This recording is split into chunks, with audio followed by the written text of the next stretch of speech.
আসসালামু আলাইকুম রহমতুল্লাহি আবরাকাতুহু। আমরা এখন সৌদি আরবের প্রাচীনতম একটি শহর, আমরা সেই প্রাচীনতম শহরে চলে আসলাম, যেই শহরটি একসময় সৌদি আরবের রাজধানী ছিল। 2 থেকে 2,500 বছর পূর্বে এই শহরেই পৃথিবীর আদিমাতা হাওয়া আলাইহিস সালাম আগমন করেছিলেন। আদিমাতা হাওয়া আলাইহিস সালাম আগমন করার কারণে এই শহরটার নাম হইল জেদ্দা। জেদ্দা এমন একটি শহর, যে শহর সৌদি আরবের প্রাচীনতম রাজধানী। জেদ্দা এই সৌদি আরবের একটা বৃহত্তম একটি শহর, রিয়াদের পরে যার অবস্থান। এই জেদ্দা শহরটি অনেক পুরাতন, আর এইখানে আল্লাহ তাআলা আদম আলাইহিস সালাম এবং হাওয়া আলাইহিস সালামকে যখন দুনিয়াতে পাঠিয়েছিলেন, আদম আলাইহিস সালামকে শ্রীলঙ্কা পাঠিয়েছিলেন, আর মা হাওয়া আলাইহিস সালামকে এই জিদ্দাতে পাঠিয়েছিলেন। এই জিদ্দাতে মা হাওয়া আলাইহিস সালামের মাকবুরা অর্থাৎ ওনার কবর রয়েছে। এই শহরে তিনি অবস্থান করতেন।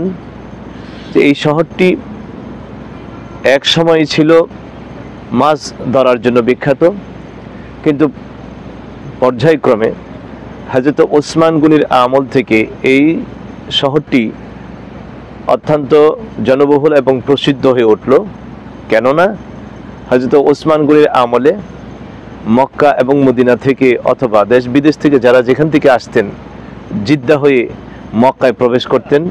মক্কার প্রবেশদ্বার, এটাতে নদী বন্দর, সমুদ্র বন্দর, বিভিন্ন দেশ থেকে এই জিদ্দাতে এসে লোকেরা অবতরণ করত, আর এখান থেকেই তারা মক্কায় যেতেন হজ কিংবা উমরা করার জন্য।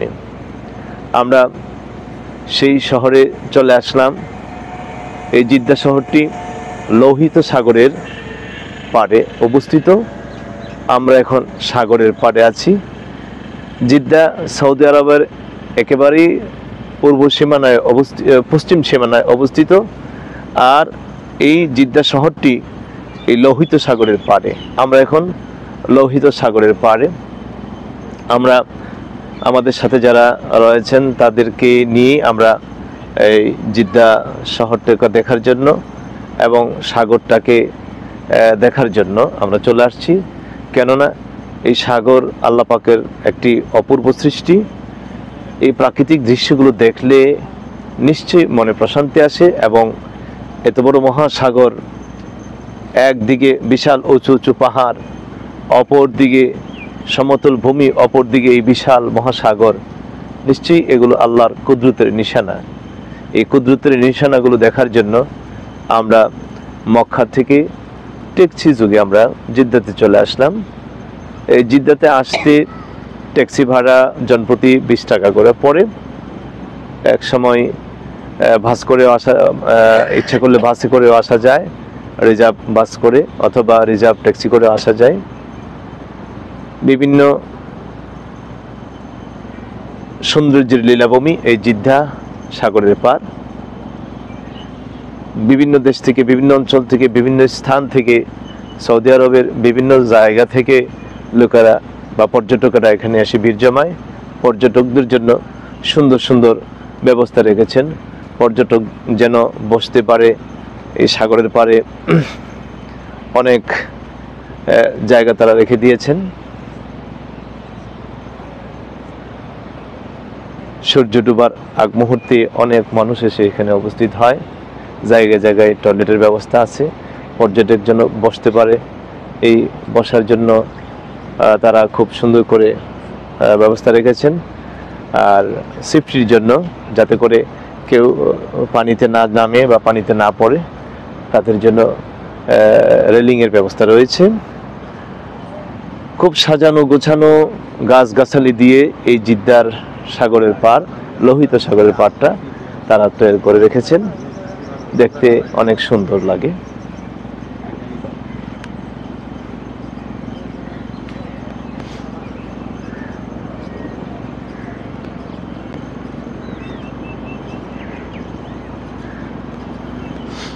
নারিকেল এবং খেজুর গাছ দ্বারা এই সাগরের পাড়গুলো সাজানো আছে। এই দেশে অবশ্যই নারিকেল গাছের সংখ্যা কম, তারপরও তারা নিবিড় পরিচর্যার মাধ্যমে নারকেল গাছগুলো তারা রোপণ করেছেন। অনেক গাছে নারকেল ধরে রেখেছে, কিন্তু খেজুর গাছ অনায়াসে সেখানে হয়, খেজুর গাছগুলো বেঁচে থাকতে পারে। পর্যাপ্ত পানির ব্যবস্থা তারা করে অনেক গাছগাছালি দিয়ে সবুজায়ন করে রেখেছেন। তবে গাছগুলো তৈরি করতে তাদের যথেষ্ট পরিশ্রম এবং যথেষ্ট শ্রম দিতে হয়। এই জেদ্দা শহরেই মা হাওয়া ইসলামের মাজার শরীফ রয়েছে। সাগরে পাহাড়ে সাজানো এই জেদ্দা শহর, এই মহাসাগর মনে হচ্ছে যেন মহাহৃদয় নিয়ে এই মহাসাগর আমাদেরকে ডাকছে। সাগরের দিকে যতই তাকায় মনে হয় যে আমাদের হৃদয়টা আরো বিশাল মহাসাগরের মতো আগাড়া করতে মনে চায়।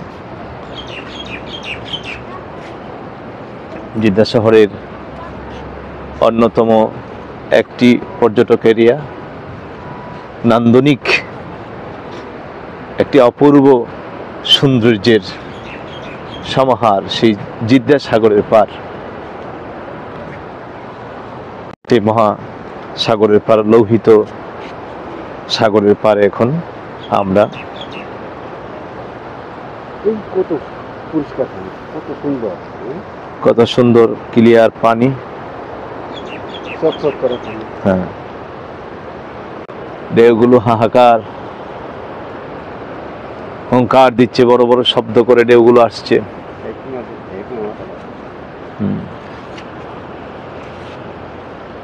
হিলটন টাওয়ার এদিকে, এই হচ্ছে জেদ্দা শহরের সর্বোচ্চ বিল্ডিং হিলটন টাওয়ার, যেখানে হেলিপ্যাড রয়েছে। সরাসরি হেলিকপ্টার ওই হিলটন টাওয়ারে এসে নামে।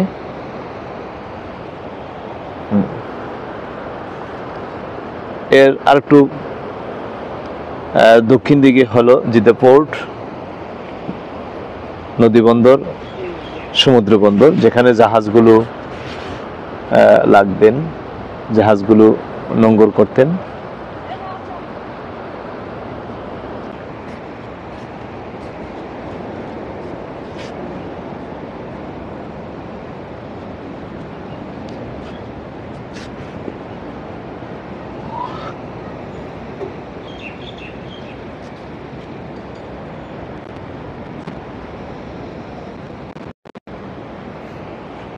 আবার মাটি আছে।